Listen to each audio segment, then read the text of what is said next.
Hello and welcome to my channel. My name's Faye, I am the Chronic Crafter and I'm an independent Stampin' Up demonstrator based in the UK. This is episode 3 of creating 7 different projects using one sheet of designer series paper. And what I mean by that is we're going to use every millimetre of that paper. If you haven't watched episode 1 or 2, I would suggest you go back and watch those as it will help give you some context as to what we're working on today. So today we'll be doing project number 5, and to start project number 5 we'll be using a tent fold card base. So to create one of these you can take your A4 cardstock in a colour of your choice, and we would normally score at 10.5 and then cut at 14.8.5, but instead we're going to do it the other way round. You'll see what I mean in a minute. So I'm going to score my paper at 14.8.5 roughly. So I'm going to score and then I'm going to cut my paper at 10.5 centimetres. So this is the reverse to what I would normally do for my card bases. And that is going to give us, still going to give us 2, but this time they're going to be what's known as tent fold cards. So if I fold that in half, you can see, and our card opens like that, whereas normally a card would open like a book. So we only need one card base for project 5, so I can pop my spare one to the side, and I'm then going to unfold it and I'm going to refer to sort of the inside panel and the front panel. So step 2 is we're going to unfold our card again, and on our front panel we're going to score at 7.5 centimetres. And this is why you need to use a tent fold base for this project. A normal opening card base won't work. And then we're going to fold along that score line, and we've essentially created a card that will open 3D. So the message is going to go on the back for this one. We're going to decorate the inside panel and the front panel. And the piece of 12 by 12 paper that we will be using for this is the tree stump one. There we go. And that's partially why I've chosen Old Olive again. I've got a little bag here with the cutouts that I did in a previous video. So we're going to need our tree stump piece and we're going to need our cutouts to decorate it. We can also use our epoxy dots that we've got, and if you wanted to you could do some stamping of the bugs. You could definitely stamp those on. We're also going to need some of the other designer series paper that's included in this pack, and the pattern that you want to use is entirely up to you. So we've got a scrap here, but that could fit quite nicely actually. I love this picnic one. I think it's the one I'm going to end up using the most, but we're going to need 2 pieces of designer series paper, and it's entirely up to you if you use the same or if you want to use different patterns. So if I just bring up what we've got, so this is what the 12 by 12 looked like originally, but I do want to save that piece so I can do these projects again. So I'll pop that to the side.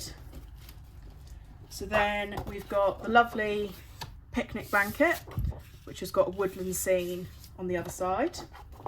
And then we've got 2 non-bug patterns. And then we've got cloud cover with the bugs. And then we've got a really cute scene here. And I do almost feel that because I'm using this tree stump, if I was to cover this pattern, it would almost be a little bit sad really. So I want to save those, so I'm going to go with the picnic blanket. And we want a piece for the inside and a piece for this 3D flap that we've created. You could do a scene on the inside, you could cut out one of these, but I'm going to stick with the picnic blanket, which I think might be my favourite piece in the pack, and that actually fits there quite nicely. So I did this in a previous video. This is cut to 9.5, so I've taken a centimetre off. Our card base is 10.5 long, so I've cut it to 9.5, and our card base is then 14.3 and a little bit. So I'm going to cut this to 13, hang on, no, sorry, it's 14.8 and a half, 14.8. So if I want to take a centimetre off, I'm going to do 13.8 and a little bit. So I'll cut that now.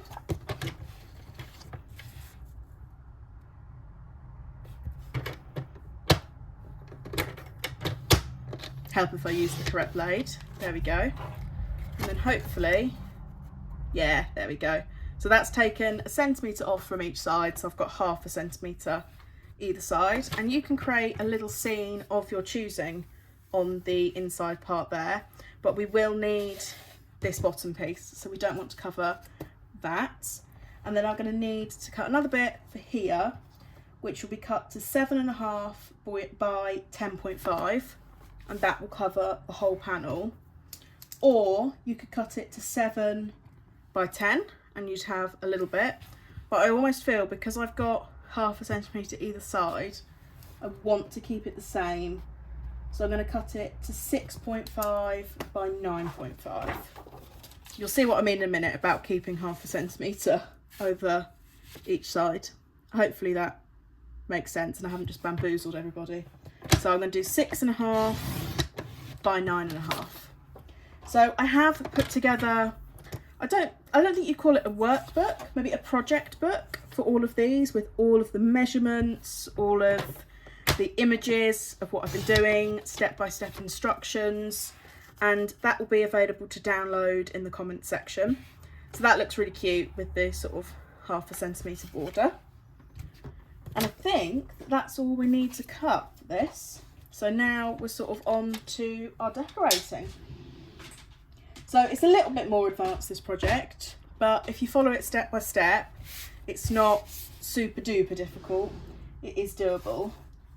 So I'm just going to get some wet glue and stick down this inside panel. You could also use some double-sided tape for this if you prefer, but you don't want to use dimensionals because we do want this to stick flat. So try and centre that. There we go. A little bit wonky, but that's why I like using wet glue, because you can slide things around. And then I'm going to stick this one on to my front panel. So if you have chosen to use a darker coloured card base for this, you will need to cut a piece of white cardstock that's that size to stick on the back, because this is where the person is going to write the message for the recipient. So we do need that to be writable. So the old olive should be all right with a black biro, but if you've gone for something darker like Blackberry Bliss, you'll need to stick a white panel on there. And now we're going to create our sentiment, which is going to be the stopper to hold this card upright. So for a lot of these projects, I've been using the Stylish Shapes dies. I can never ever say that. Maybe by the end of this, I'll be able to say that. Let me just find them. So I've been using Stylish Shapes, and there's 3 different shapes: a square, a circle, and some banners, and they come in different sizes, so you can size them for each of your projects. And essentially what I'm looking to do here is create a stopper to help this stand up and not fall down. So the card will post flat, but it's going to be easy for our recipient to display. So personally, I'm going to go with this nice big banner because I think it is the one that would fit best for these. And in terms of sentiment, I probably will use my sweet bugs. Let's have a look. I might go with Spread Joy again, because that's quite a sweet one. And would also fit quite neatly. And I've got the epoxy dots here that I can use to decorate with. So in terms of which colour cardstock to use, we've got the old olive and we've got a lot of red in there. So I might use white cardstock for this rather than adding in an extra colour. So I've just got my die cutting machine off to the side here. So I'm going to take this and I'm going to take some of the white cardstock that I have and just cut out the banner.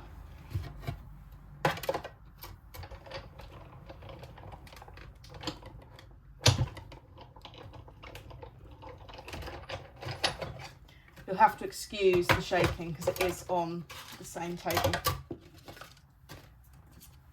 There we go. So I like the Stylish Shapes dies because they've got little dots on them and they kind of add a bit more detail rather than just cutting out a simple banner. And that's definitely something that you wouldn't be able to achieve that texture if you were just using a paper trimmer. So I'm going to use my Spread Joy. I'm actually going to angle it over to one side so I can add my Ladybug. So now I've just got to decide what colour ink to use. I love heat embossing and I did a little bit of heat embossing on one of the previous videos and I think I'm going to do some again today.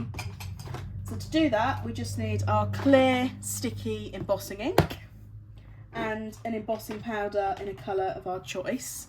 The main ones that I use is silver and gold.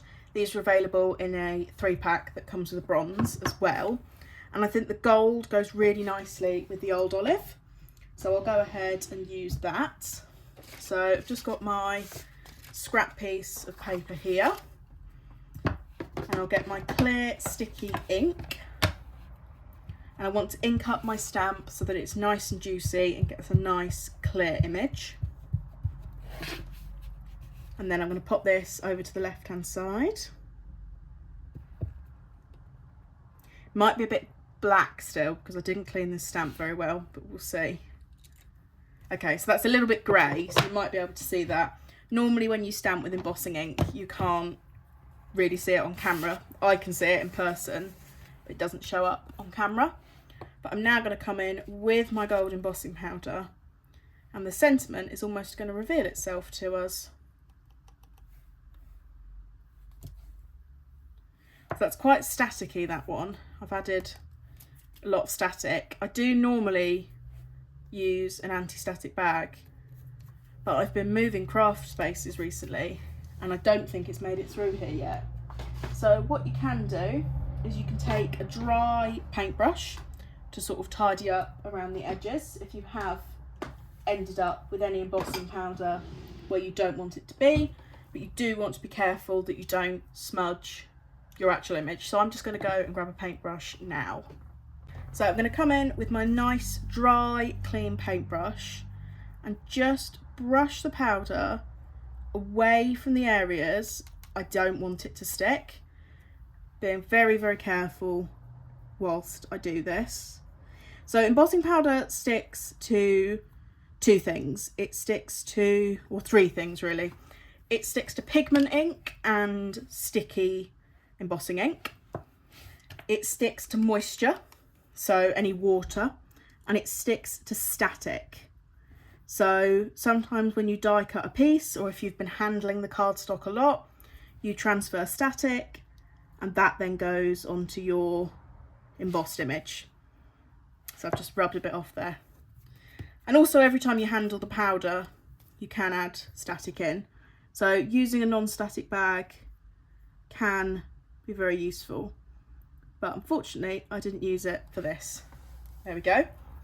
Before you heat the powder, you always want to put it back into the jar, and you want to make sure that the lid gets screwed on to that jar, always, before you use your heat tool.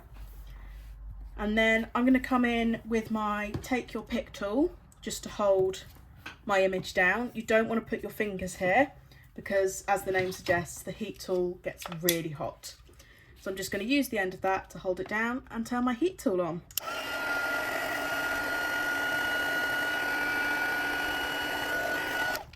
So as I said in a previous video, I find it really hard to do this on camera because I normally lean in quite close to watch it change, and it's much easier when you're doing it in person.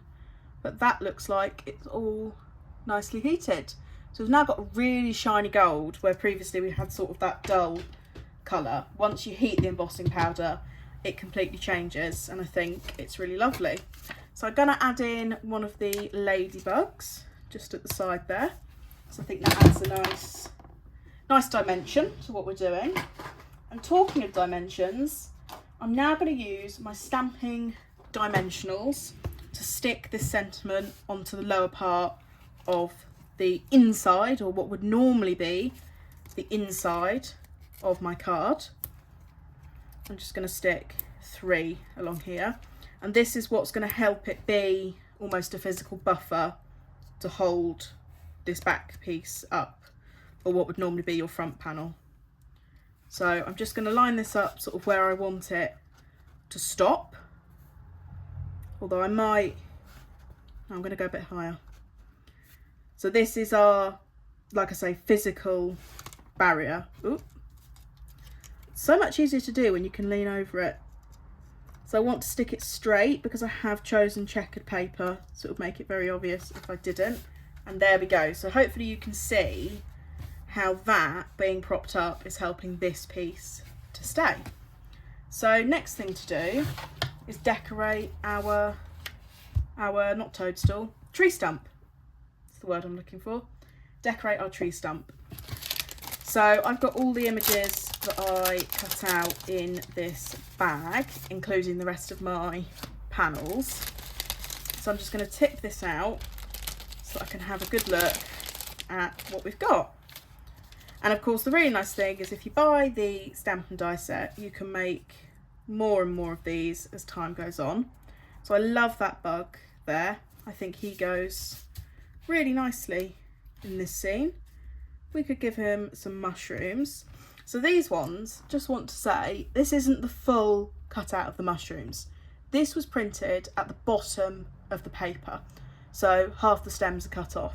I would always say still keep these, because when you're doing something like this, sticking the flat edge on there, it still looks really good. It's still absolutely usable, and you wouldn't necessarily know that it was half an image printed on the paper. So you can really use everything, all the images in the pack. So I'll pop the toadstools there. He's happy chilling on his tree stump. We could bring some of the ants in. It's up to you how much of a scene you want to build up, really. And I think this is the fun part almost. Or instead of him, we could have the ladybird reading. Oh, I'm going to swap him out. Sorry, mate. I'm going for the ladybird sitting reading because that's so cute. And here's one of the full toadstools, but you could almost angle that underneath in a way and have more growing. But like I say, it's up to you how much you want to add onto your design. And I'm going to come in with one of those ladybugs again, if I can see where on earth, there they are, I've put them. So I'm going to put one of those sort of flying across there, and I'm going to use a mixture of wet glue and dimensionals. So I'm going to stick my little mushrooms down with the wet glue,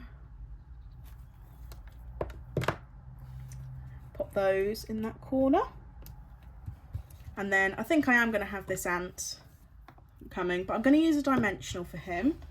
And I'm actually going to use the mini dimensionals because they'll fit better. As the name suggests, these are a lot smaller than the normal ones. And I might be able to fit that onto his head. Yes, there we go. So I'll stick him down with that. And again, this is going to add almost a 3D effect to my scene, which will be quite nice. Looks like he's in front of the toadstool. And again, with the ladybug, I'm going to prop her up, this one, I'm going to prop her up with my stamping dimensionals so that she looks like she's on the tree stump with her book. Now, this is an absolutely added extra, but it's just occurred to me, these flowers, pop her to the side for a second, these flowers would look really nice with some Wink Stella. So Wink Stella is a glitter brush pen. It's a see-through liquid, but it's got silver sitting inside it. I think I squeezed mine a little bit too hard last time I used it. As the name suggests, it's a brush pen, and you can go over anything you like and it will add almost a clear silvery, shimmery sparkle onto pretty much anything. So I find that it can be quite nice to add to something like this, as it will make these petals shine. And you can really add as much or as little as you want. Oh, a lot has just come out there. I've just squeezed that way too hard. Never mind, we go with it. I'll try and pop some of that onto the other petals. I have to say that's quite funny because that's never happened before. Never had too much. Like, I squeezed out too much the other week, but that was onto an acrylic block. I've never had that. And of course I don't have any tissues, but I am going to try and come in with a scrap piece of paper and just dab some of that up. So there we go, that's all right. I'll pop the lid on that now so that nothing else happens. And I'll bring in my Ladybug, and hopefully you can see on camera that those flowers are now sparkling. So I'll bring her in, pop her onto her toadstool. We've now got a little bit of a dynamic 3D scene, and she is going to sit on here like this. So the very important thing to think about when you're sticking this down is that you only want to glue the bottom 2/3 of the image, roughly. It's up to you if you want to stick it all the way to the bottom. I think I'm going to stick mine just above this checkered line, as long as when it goes flat in the envelope it's not above where the card would normally be, it'll be fine. So you could use tape or wet glue for this, and I'm just going to do the bottom half just to be on the safe side.